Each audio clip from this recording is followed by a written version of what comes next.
Welcome to the Linguistics Show, where we talk about life, love, and everything else. There's always something to talk about with this couple, so you never know what may come out of their mouth.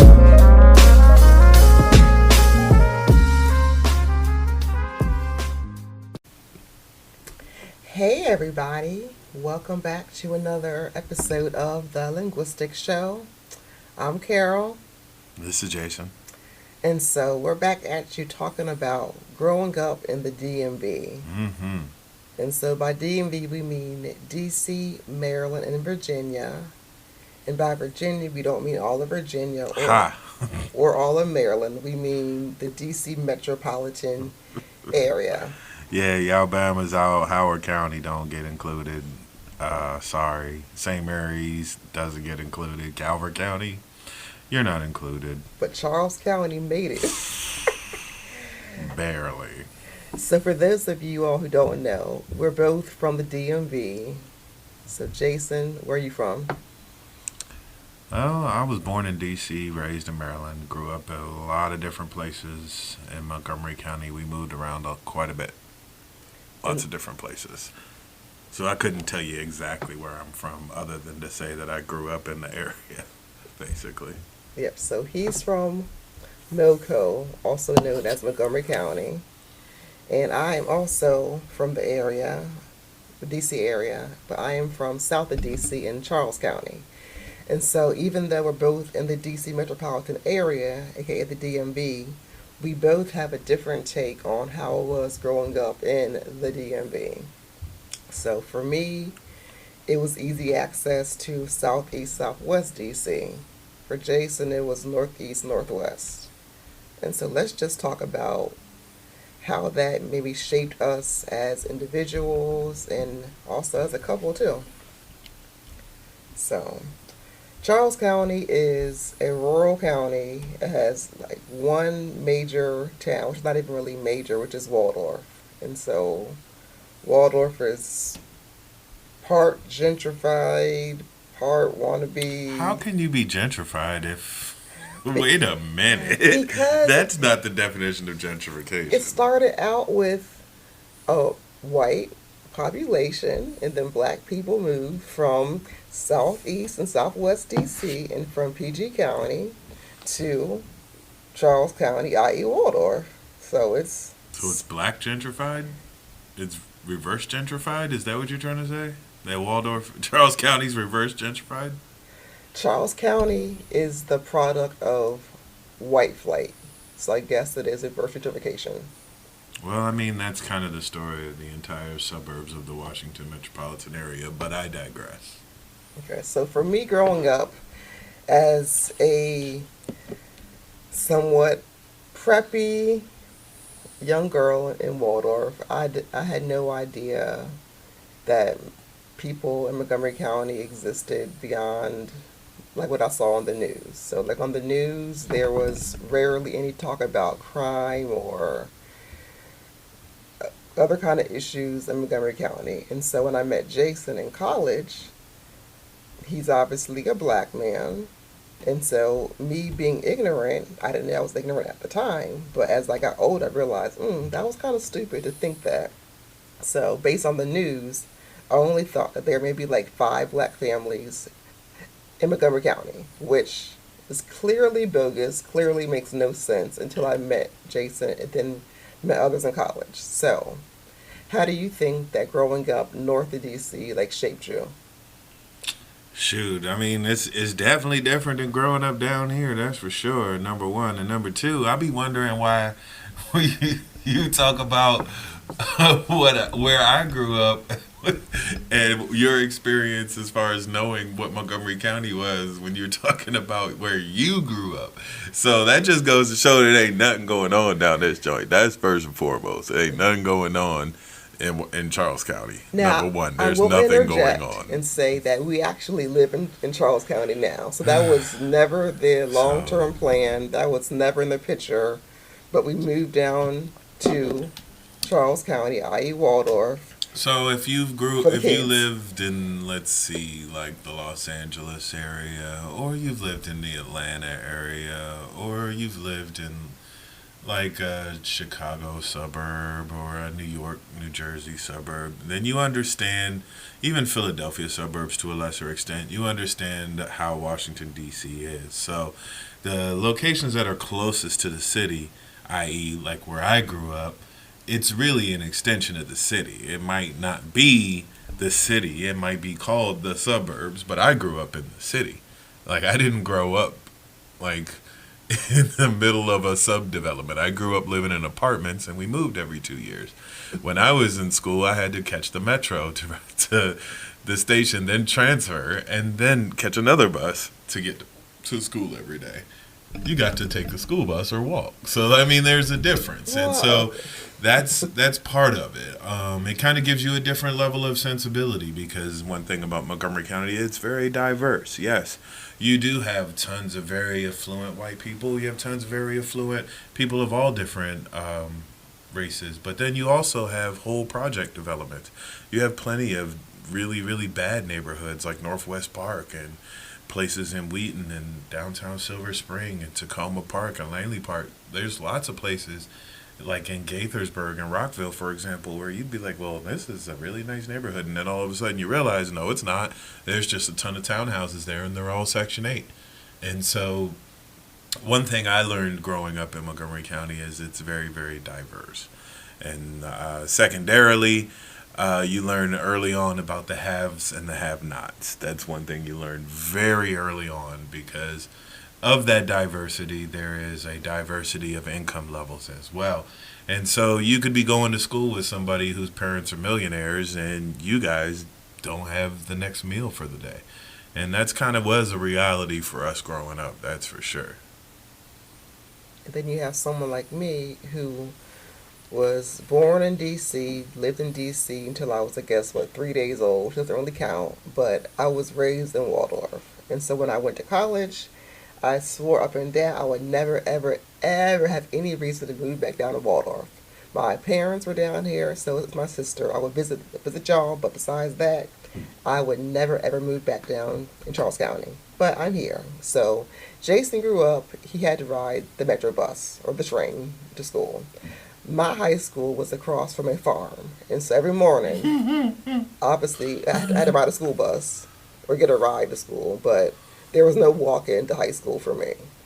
So my high school was across from a farm, and so I was looking at the cows, looking at the big old, maybe, I don't know, the old master's house. I don't know what kind of house this was, but my high school was in a very, very rural part of Charles County. And so for me, growing up in Waldorf, I didn't even realize that even in my own county, that there is diversity, and not so much as far as the way it is with the income in Montgomery County, like with the millionaires, and then with people who are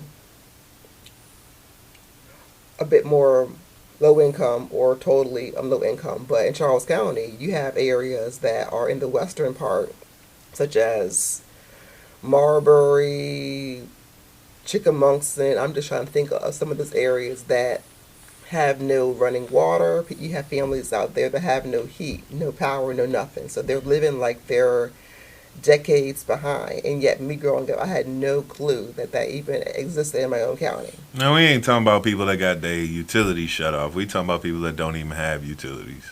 Yeah, so they're living in shacks. They're taking someone's power the neighboring school behind them. It's not a good situation. And so Charles County sweeps it under the rug. And I'm sure that happens in most counties too. But like me growing up, I had no idea that was even here. Now, at least Jason had enough sense to know that his county had diversity in terms of your income. I knew nothing about that because I was, I guess, in my little bubble of my friends were pretty much all from a two-parent household who lived in Waldorf, so it was all that I knew. So now fast forward to us being parents of kids who now live and go to school in Charles County. Like, what's the biggest difference you think with the kids raising them in PG County, which is where we were from? Once we got married, we lived there for about 12, 11 years or so in various places, and now we're down here. So, like, what's the biggest thing you think is a challenge? Well, I mean, like the biggest challenge is probably a challenge as it is raising kids in any location is that these kids nowadays don't give a you know what. These kids nowadays is crazy. Their influences are completely different than when we were growing up. Um, I think that the challenges that raising kids out here are the same as raising kids everywhere. At least our kids don't drive yet. At least we're down here in Charles County where they don't have access to public transportation. Now, they cause you because we do have something called Van Gogh, which is like a miniature bus. You can get around Charles County, but you can't get nowhere on it. That's the point. Is that I grew up riding the bus and the train all over the city, all over Montgomery County, all over PG County. I was rolling. These kids are stuck down here. Yeah, I mean, and that's a huge difference because our oldest is a teenager. She does not like living in Waldorf, and I don't blame her. I told her, you don't have to claim Charles County as your home. You live here, but you're not from here, so if you don't want to claim it, that's totally cool. I get it. Now, like, she actually wants to have the experience that her father had of having to ride the metro bus somewhere or the train just as like regular common day get around, opposed to having to always ask for a ride or having to just say, well, I don't have a ride here, so I can't make it. And so, like, what I've seen, like, growing up in Charles County, being away for 20 years, and now I'm back, is that the kids down here are what Jason calls Charles County thugs. And so that's something as a parent that I was not expecting when we moved back down here. And I guess I was oblivious because I had no clue what was going on in my own home county because I was gone for 20 years. It was off my radar. So, like, do you think that's something that was going on before we had moved down here, or this whole Waldorf wannabe thug, get you live in a middle class home is all a front? I mean, I know that that type of stuff has been going on for generations because at some point in the late 80s, early 90s, pop culture taught us that to be a cool person as a black man, you had to be a thug.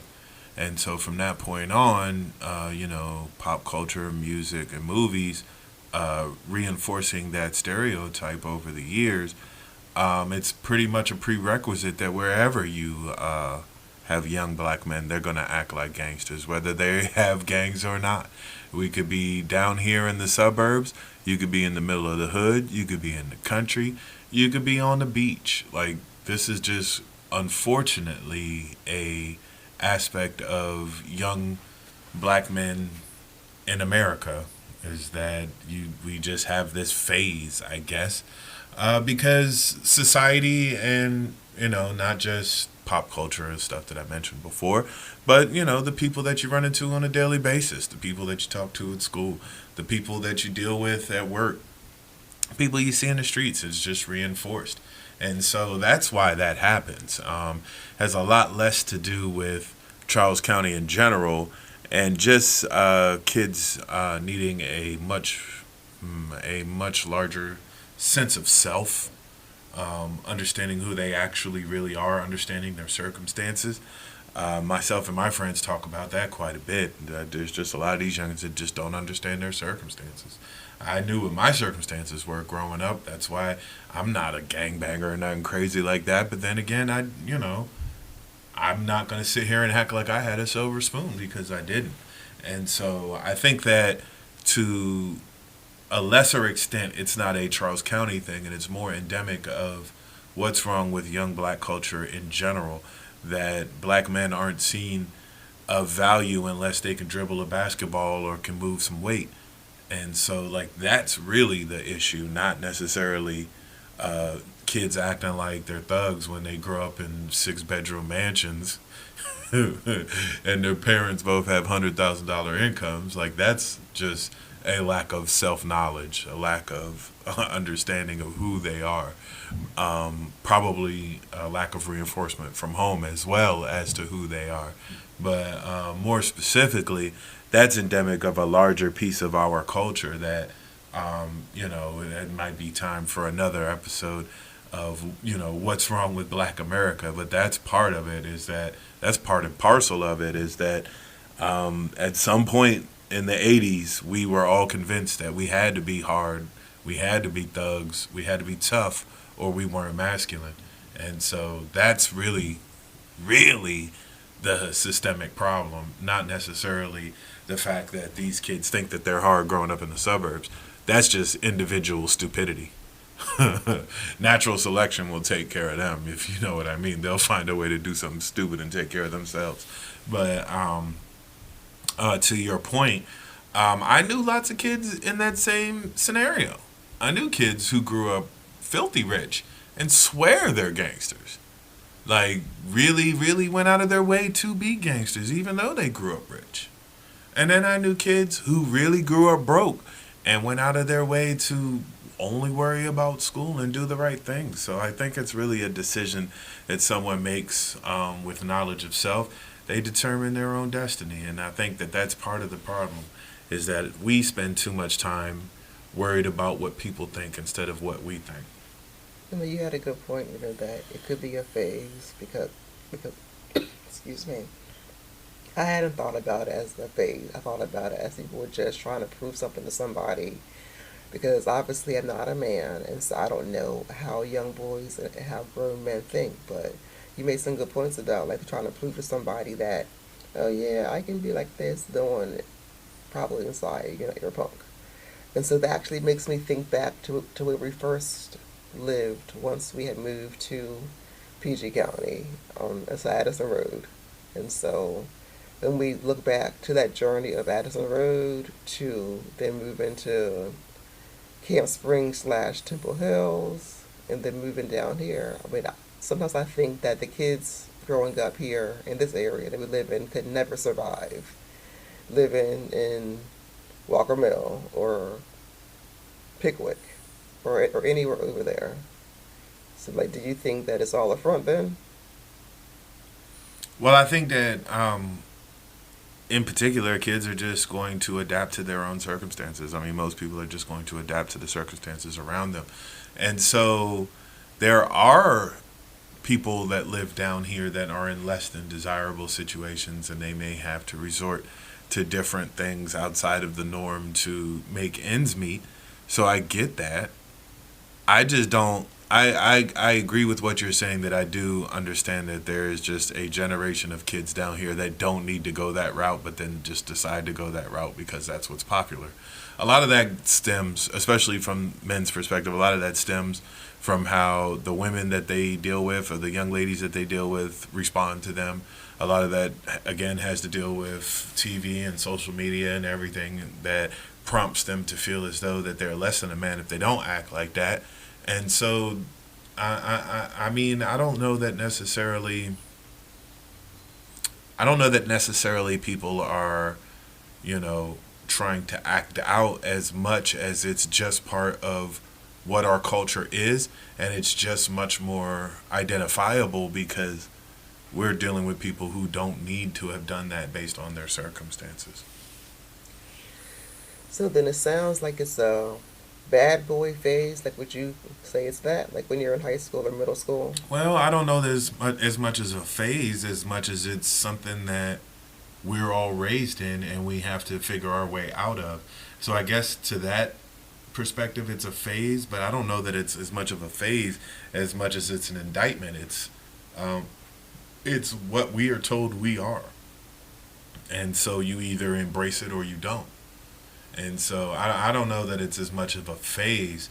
It's kind of hard to explain to someone, I mean, obviously you wouldn't have spent any time as a man, so it would be hard to explain other than, I mean, it kind of is a phase, but then to a certain extent, it's also kind of ingrained into your psyche that this is who you are.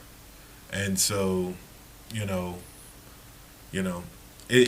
guess to a certain extent, yes, that would be probably the most accurate way to describe it is that yes, that whole behavioral pattern is a phase that people from higher income areas and better circumstances act as though they are without, or act as though that they are in less than circumstances, I guess, to make themselves seem tougher. Why would guys go out of their way to make themselves seem tougher? I don't know. Well, For various reasons. You got teen girls like me when I was that age, and not really middle school, but definitely in high school, with the whole, I want someone who is the opposite of me. So if it's someone who is the quote unquote bad boy or the wannabe thug, that at least to a subset of young teen girls may actually appeal to them because it's the anti of what their parents want for them. But I will say it's only a phase. But let's actually talk a little bit about some of the stereotypes that the DMV gets. And so, like, from you're from the north of DC, so you were surrounded by northeast and northwest, and I'm from south of DC with the county in between, and so I had southeast, southwest, and so like for me growing up, I always heard on the news that southeast is such a bad place, it's so scary, you don't want to be there, and so it wasn't until I was maybe 9 or 10 that I had a wake up call with who I'll call my triple S, and so you know who you are, triple S, when my dad and I were visiting their family, and so I was forced to take a walk, and I don't know what time of night it was, but it was dark, and we were walking to 7-Eleven, and so like that showed me that okay, Southeast has this reputation of being the scary place, but it's not all like that. And so, like, once someone actually gets out of their bubble, for me, it was Charles County, you can actually see that there's so much more to offer in the DMV than just what you're used to. And so I'll save my stereotype, I guess, discussion for another time because I could go on with that. But, like, do you think, like, living near Northeast and Northwest DC that there are certain stereotypes that were portrayed on the news that weren't really true? Well, to a certain extent, yes. But then also, being as though that I was exposed to a lot more of the stuff firsthand that didn't make the news, I knew what was going on anyway. So I guess I learned at an early age, around 11, 12, 13 years old, to not trust the news. Because I saw what my uncles were up to. I saw what neighborhood kids were up to. I saw what my father was up to. And, you know, I knew the associates of the associates and this, that, and the third. And I knew that stuff was going on. So, like, for example, when you grew up around Georgia Avenue, for example, Georgia Avenue in Northwest, if you grew up around that area, like, you know that all of these streets up and down either side aren't necessarily great neighborhoods. But, you know, if you're only paying attention to what the news tells you in the 80s, oh, all the crimes in Southeast DC. Oh, no, Southeast, Southeast, Southeast. But the neighborhoods in Northeast DC are worse. And they're much worse. And so, like, that's the type of thing that I think that, you know, when you've grown up in an area and you've lived there your entire life and you see how the news portrays things and newspapers portray things, and then you see it become, you know, the societal, what everybody has accepted as the truth, and it's far from the truth. I mean, that was the stereotype that, you know, Southeast gangster and Uptown, they were kind of like the pretty boys and stuff like that. But, yo, like, venture off of 14th Street in the late 90s. I never even heard of 14th. So, like, that's what I'm saying. Like, venture off of 14th Street in the late 90s, or venture off of Georgia Avenue in the 90s, or, you know, ride Florida Avenue all the way out, or ride New York Avenue all the way out to Northeast, or get on 8th Street in the 90s. Like, all of these places now have been completely gentrified and turned into condominiums for white folks. But back then, those were the worst neighborhoods in the city. And so, I think that sort of thing, that's another discussion for another episode of how the local news and the media just in general will try to steer a narrative to tell a story to make certain people believe what people want them to believe, whatever that agenda may be.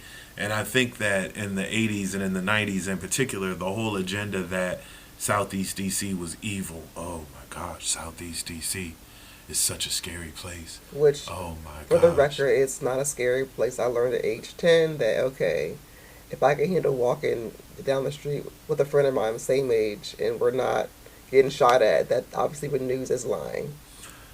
Yeah, Southeast is so scary. Oh no.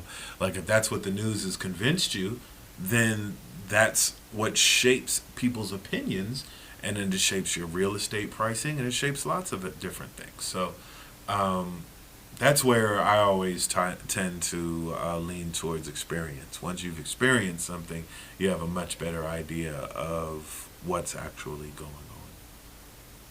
Those are all good points, baby. And so you actually helped me to just see by just knowing you that there was so much more to the DMV, like the north part, that I had no idea, because I didn't know. Everybody thinks Montgomery County is all like big townhouses and big houses and farmland and trees and suburbs. Man, the first time I ever seen anybody get shot was in Montgomery County. Like straight up, like I'm just gonna say it like that. Like people will say what they think because they base what they think on their personal experience and anecdotal experience, and the anecdotal experience is generally told by certain people who have certain agendas. So if you're only going to listen to the story that's told by the news instead of actually really finding out what's going on, then you'll never really know the real story. So one of the biggest takeaways that we've been able to use as a couple and then as parents is just exposing our children to all kinds of areas of the DMV. And so whether it's the southern part, whether it's the northern part of DC, whether it's actually parts of Virginia, that there's just so much that maybe some other people that they go to school with either don't know about, they watch the news or hear it on the radio or whatever, that they may have these visions that, oh, certain parts of the DMV are not what they really are. And so as parents, it's our job, of course, to expose our kids to more than what they may be accustomed to. I think a good word today is difference. And so for me, difference would be just difference in perspective based on where you live and how it shapes you. I mean, I would say that difference doesn't necessarily make it wrong. I feel as though differences should be celebrated. Individuality should be celebrated. You know, I don't find anything wrong with difference. I agree. And so there you have it. Another episode of the Linguistic Show with Jason and Karal. So we'll catch you next time. If you enjoyed this, like, comment, subscribe, and share to the Linguistic Show. This has been an Ashangali Enterprises production. Co-produced by Naomi. Music by Brassville.